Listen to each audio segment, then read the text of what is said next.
One of the players we're used to seeing in the deciding stages of the biggest tournaments in the world these days is Andrey Rublev. With his massive forehand and iconic grunt, he has managed to gain the love and respect of fans and colleagues, especially for being regarded as one of the nicest and kindest guys on tour. However, as soon as he enters the court, it seems like he turns into a completely different person. The kind and relaxed Rublev transforms into a guy who is unable to control his emotions. Andrey has had a relationship with the sport since he was born. His mother, Marina, is a well-renowned tennis coach in Russia, and his maternal grandfather also played tennis. He was coached by his family members until Sergei Tarasevic took over, before he decided to move to Spain, where he started training with Fernando Vicente, with whom he still works to this date. Rublev had a very good juniors career, including a U16 win at the Orange Bowl in 2012, and great results during 2014, a year he fully devoted to playing ITF junior events. He was a quarterfinalist in Australia and a champion in Paris, after which he became the #1 player in the world in that category. He also participated in the Youth Olympic Games that year, winning a bronze medal in singles and a silver medal in doubles. To seal his juniors career, he won the ITF Junior Masters, beating Taylor Fritz in the final. In 2016, he won his first challenger title in Quimper and entered the top 200 in the ATP rankings for the first time. The year after, in 2017, he won his first ATP title in Umag, after entering the main draw as a lucky loser. Adding up to his consistent performances throughout that season, he broke into the top 50 in the rankings, making it over 150 positions gained in about a year and a half. That year, he also caught his first top 10 win against Grigor Dimitrov at the US Open and reached the final of the next-gen ATP Finals, which he lost to Hyeon Chung. By this time, he had already surprised every tennis fan with his powerful game. It doesn't take a long time to realize that he is an offensive player who likes to dictate the game with his forehand. He also has a very consistent two-handed backhand and a very good first serve. His second serve, on the other hand, could be considered one of the weaknesses of his game. He usually plays a high-risk, high-reward game, falling into a lot of unforced errors when he's not having a good day, but making it very effective when he's feeling it. In 2019, he gathered a win to remember against Roger Federer at the Western and Southern Open in Cincinnati in the third round. This was Federer's fastest loss in over 15 years. Later that year, he also won his second career title and first on home soil in Moscow. The start of 2020 was insane, winning back-to-back titles in Doha and Adelaide to kick off the season. A few months after, when tennis resumed, it seemed like he had not been affected very much by the months of lockdown. Throughout the last 3 months of the season, he won 3 titles in Hamburg, St. Petersburg, and Vienna,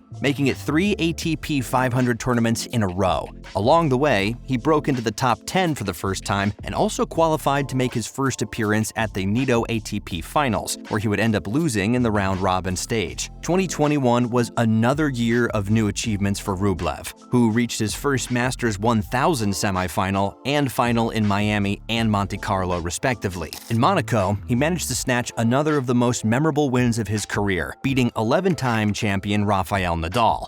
He also won an Olympic gold medal in Tokyo, winning the mixed doubles tournament with Anastasia Pavlyuchenkova. By winning the title in Rotterdam and a few matches in Dubai to reach the semifinals, he continued his ATP 500 win streak, which ended in 23 consecutive match wins when he finally lost to Karatsev. This is the second best streak in that category, behind Federer's 28 consecutive wins. Already an established top 10 player, in 2023, Rublev reached 3 Grand Slam quarterfinals, and by making it to that stage at Wimbledon, he completed the Grand Slam quarterfinal milestone, reaching that stage at all of the 4 majors throughout his career. 2023 was the year when he won his first Masters 1000 title in Monte Carlo, beating Holger Rune in the final, coming back from 1-4 in the third set. This was a very long-awaited first big title for Andrey, who, for some reason, had been struggling very much to get past the later stages at the big tournaments. In 2024, he managed to win his second Masters 1000 title in Madrid, in what was a demonstration of his passion and love for the sport. He was ill for several days and had to remain a few days in the hospital after the final to get his body right again. A very likable player, not only for the fans, but also for fellow players, Andrey is regarded as a very kind and loving person outside the court. I have no doubt he's one of the most beloved players, especially by fans, who loved watching his content in the ATP social media and always have his back. However, there is a topic that can't be ignored. When he steps onto the court, especially when things are not going the way he wants them to, more often than not, he loses it. Sometimes it's even sad to see him struggle so much in front of thousands of people, hating on himself so much. And of course, it's not a good example for the younger generations either. While he must definitely be working on the mental side of the game, we have had a lot of those situations recently, and it seems like they're getting worse and worse every time, especially with what happened at Roland Garros. Ultimately, nobody wants to see a player hitting himself on the court or crying as a result of frustration.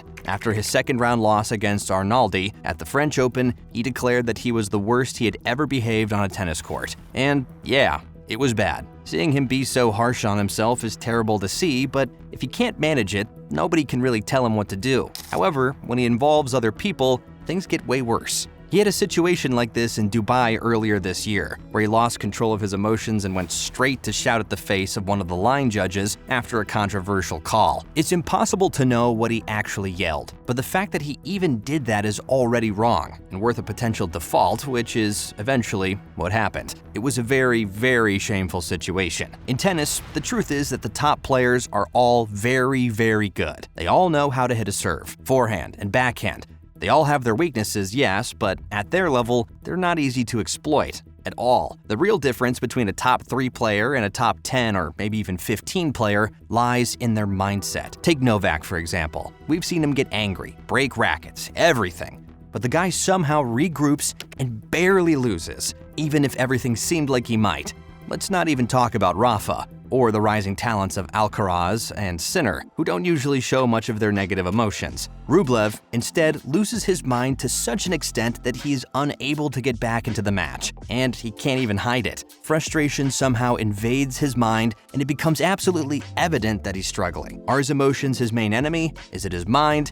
Who knows? The truth is that it's very difficult to tell. Facts, however, indicate that his mind might be impeding him from reaching his full potential. He's reached 10 Grand Slam quarterfinals in all 4 of the big tournaments. How many times has he gone through that stage? None. There's 2 cases.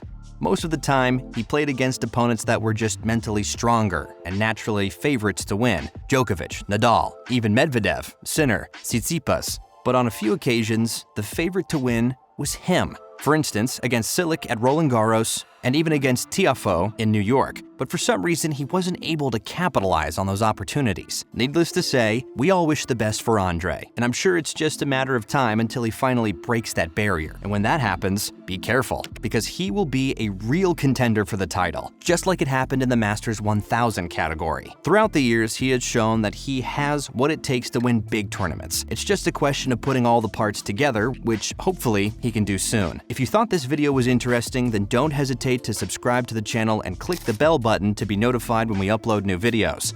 We'll see you in the next one.